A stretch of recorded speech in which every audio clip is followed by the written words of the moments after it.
Assalamualaikum warahmatullahi wabarakatuh. Semoga Allah senantiasa merahmati kita semuanya. Masih bersama dengan saya, Nyi Kliwon di 5 Menit Merinding.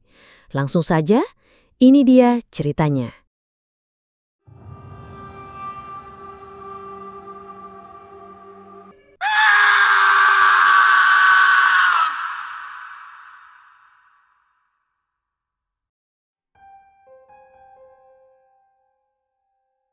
Gema suaranya masih terngiang di telingaku. Begitu merdu, begitu fasih saat melantunkan ayat-ayat suci. Aku benar-benar mengira dia adalah seniorku, Mbak Puji. Namun, saat kain kerudung itu tersibak dan wajahnya menoleh, duniaku seakan runtuh seketika. Rata, hanya ada kekosongan pucat di tempat seharusnya mata, hidung, dan bibir berada. Lalu tiba-tiba, tawa melengking yang memekakkan telinga pecah dari ketiadaan itu. Menjadi alunan terakhir yang kudengar sebelum kegelapan pekat menelanku bulat-bulat. Tahun 2012 adalah tahun di mana aku menjejakkan kaki untuk pertama kalinya di sebuah pesantren tua yang berdiri megah namun sunyi di salah satu sudut kota Jepara.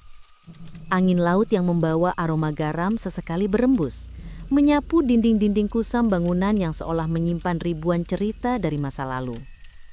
Sebagai santri baru, adaptasi adalah kunci, termasuk beradaptasi dengan fasilitas yang serba terbatas.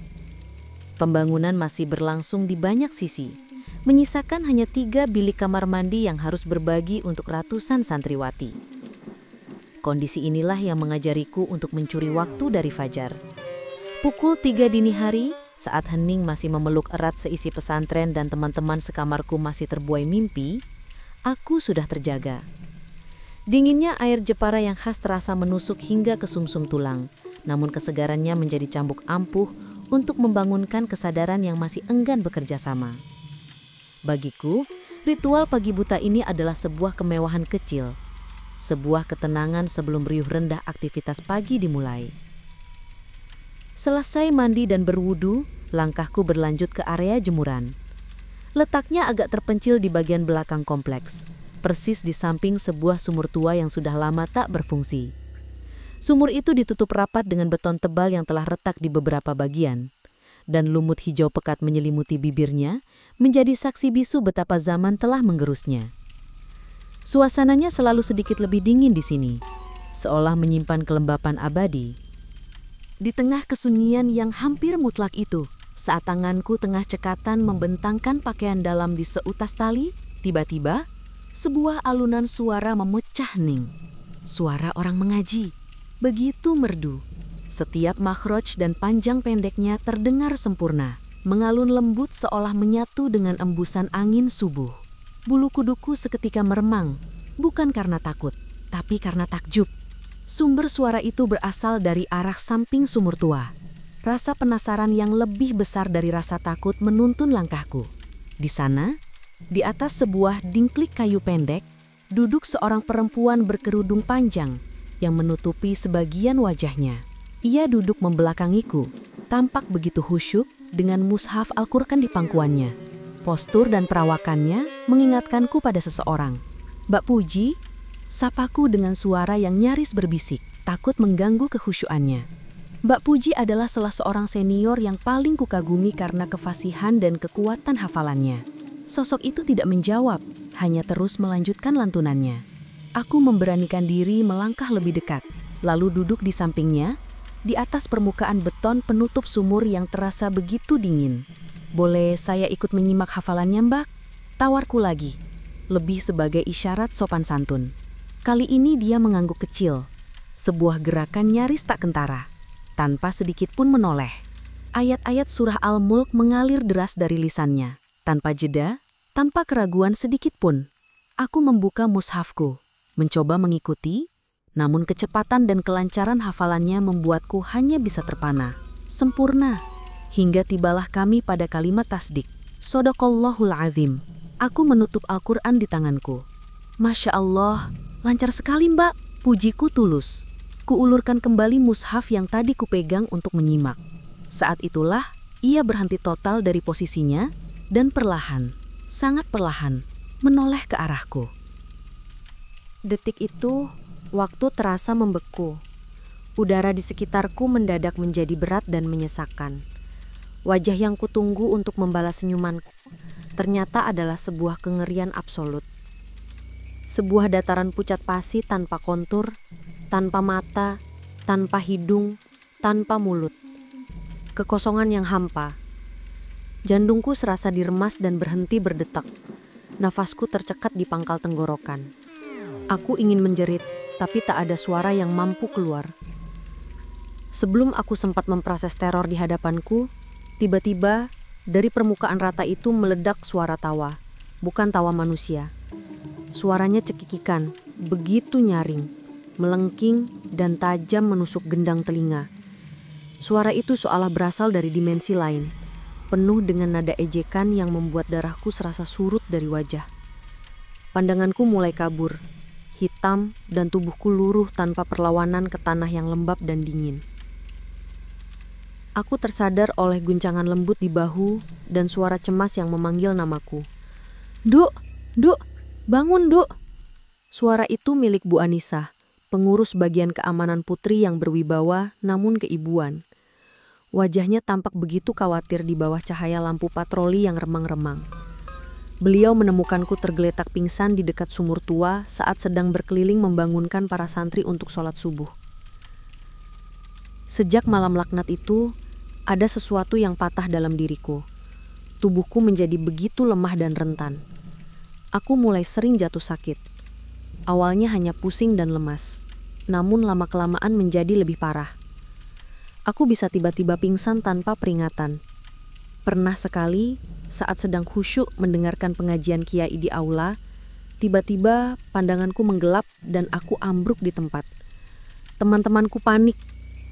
Kejadian itu menjadi awal dari serangkaian teror kesehatan yang membingungkan. Keanehan mencapai puncaknya setiap kali aku diperiksa di klinik kesehatan pesantren. Diagnosis yang diberikan oleh Bu Bidan selalu terdengar serius dan mengkhawatirkan. Tekanan darahku anjlok, anemia akut, bahkan sempat ada dugaan kelainan irama jantung. Para pengurus, terutama Bu Anissa yang merasa bertanggung jawab, menjadi sangat khawatir. Telepon ke rumah menjadi ritual yang tak terhindarkan. Namun, disinilah pola ganjil itu mulai terbentuk dengan sangat jelas. Setiap kali ayahku datang menjemput dengan wajah penuh kepanikan, sebuah keajaiban terjadi. Selama perjalanan pulang dari Jepara, perlahan tapi pasti energiku seolah kembali terisi. Setibanya di gerbang rumah, wajahku yang pucat pasi sudah kembali merona. Tubuhku yang tadinya lemas kini terasa bugar, seolah tak pernah terjadi apa-apa. Aku bisa langsung tertawa dan bercanda dengan adikku. Ayah dan ibu tentu saja dibuat bingung bukan kepalang. Awalnya mereka mengira aku hanya berpura-pura sakit karena tidak betah di pesantren.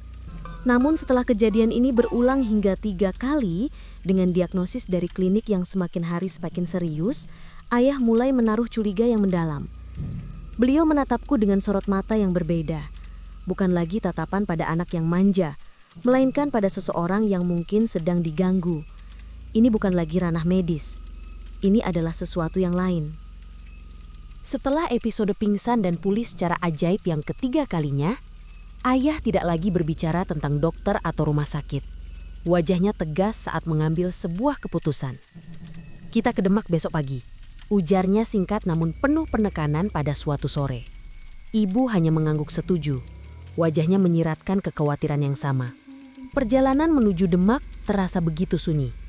Aku hanya bisa menatap keluar jendela. Pikiranku melayang pada kejadian di sumur tua itu. Bayangan wajah rata dan tawa melengking itu kembali menghantui, membuatku bergidik. Ayah membawaku ke kediaman seorang kiai sepuh yang dikenal memiliki ilmu dan penglihatan yang tajam. Rumahnya sederhana, dikelilingi taman yang asri, memancarkan aura damai yang menenangkan jiwa. Kami disambut oleh sang kiai dengan senyum teduh. Tanpa perlu ayahku bercerita panjang lebar, beliau hanya menatapku lekat-lekat, seolah sedang membaca sebuah kitab yang terbuka. Beliau memintaku duduk bersila di hadapannya, lalu matanya terpejam dan bibirnya mulai merapal doa-doa dalam bisikan yang lembut. Saat doa itu dilantunkan, tiba-tiba Punggungku terasa sangat berat dan dingin. Udara di ruangan menjadi sesak. Sang kiai membuka matanya, menatap lurus ke arahku. "Ada yang menyukai Muna," kata beliau dengan suara yang dalam dan berwibawa. Dia dari golongan jin muslim. Sangat alim. Seorang penghafal Al-Quran. Sekarang pun, dia sedang menempel di punggungmu. Ibu menggenggam tanganku semakin erat. Sang kiai lalu bertanya, "Apa yang kamu alami di pesantren?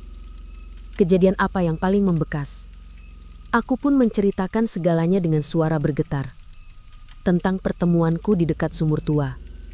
Tentang sosok yang kukira Bak Puji. Dan tentang teror wajah kosong itu. Sang kiai mengangguk-angguk perlahan. Wajahnya menunjukkan pemahaman. Dia tidak bermaksud jahat. Jelas sang kiai. Dia justru merasa senang karena kamu dengan tulus menemaninya menyimak hafalan malam itu. Dia ingin menjagamu. Tapi ragamu tidak kuat menopang energinya yang begitu besar. Alam kalian berbeda. Itulah sebabnya tubuhmu menjadi lemah saat berada di lingkungan pesantren yang energinya kuat secara spiritual. Saat kamu pulang, energinya sedikit merenggang. Dan tubuhmu pulih. Semua misteri akhirnya terjawab. Bukan virus atau bakteri. Melainkan sebuah simpati dari makhluk tak kasat mata. Malam itu, dengan bimbingan sang kiai, aku menjalani sebuah prosesi doa untuk memisahkan kami dengan cara yang baik. Aku hanya merasakan hawa hangat menjalar di punggungku, diikuti oleh perasaan ringan yang luar biasa. Seolah beban seberat batu besar akhirnya terangkat dari pundakku. Aku tahu, sejak saat itu, aku tidak akan lagi diganggu. Namun alunan merdu di samping sumur tua itu akan selamanya terukir dalam ingatanku.